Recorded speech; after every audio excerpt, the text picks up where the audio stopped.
Israel और Hamas के बीच चल रहा संघर्ष एक बार फिर गंभीर मोड़ पर पहुंच गया। सोमवार को इजराइल ने गाजा सिटी के अंदर अपने टैंकों को और गहराई तक भेजा और भीड़ भाड़ वाले एक मोहल्ले में बारूदी सुरंगों से लदी गाड़ियों को उड़ा दिया। साथ ही हवाई हमलों में कम से कम 19 लोगों की मौत हो गई। इन हमलों में महिलाएं और बच्चे भी शामिल हैं। इस दौरान गाजा सिटी के निवासियों ने बताया कि लगातार बमबारी और ड्रोन की आवाजों ने पूरी रात को दहशत में बदल दिया। गाजा के शेख रदवान इलाके में पुराने बख्तरबंद वाहनों को भेजकर उन्हें रिमोट से उड़ाया गया, जिससे कई घर पूरी तरह तबाह हो गए और सैकड़ों परिवारों को अपना घर छोड़कर भागना पड़ा। इजराइल की सेना ने इलाके में पर्चे गिराकर लोगों से तुरंत दक्षिण की ओर जाने को कहा, क्योंकि उनका अगला लक्ष्य गाजा सिटी के पश्चिमी हिस्से में सैन्य कार्रवाई करना है। लेकिन स्थानीय लोगों का कहना है कि उन्हें समझ नहीं आ रहा कि वे कहां जाएं। रुके तो मौत का खतरा, जाए तो कोई सुरक्षित जगह नहीं। इजराइल की सेना ने एक बयान में कहा कि वह गाजा पट्टी के कई हिस्सों में हमास के खिलाफ कार्रवाई कर रही है और उसने बीते 24 घंटे में हमास के कई सैन्य ठिकानों और चौकियों को निशाना बनाया।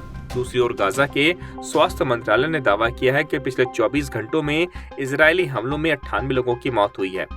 इजरायली प्रधानमंत्री बेंजामिन नेतन्याहू ने रविवार रात को अपने सुरक्षा मंत्रिमंडल की आपात बैठक बुलाई, जिसमें गाजा सिटी पर नए सैन्य अभियान की योजना बनाई गई।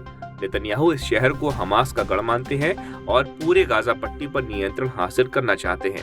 लेकिन इस सैन्य अभियान को लेकर इजरायली सेना ने भी चेतावनी दी है कि इससे हमास के कब्जे में बचे हुए बंधकों की जान खतरे में पड़ सकती है।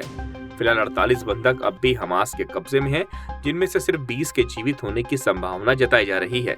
इजराइल और हमास के बीच 7 अक्टूबर 2023 के दिन जब जंग छिड़ी थी, तब हमास ने इजराइल के दक्षिणी हिस्से पर हमला किया था।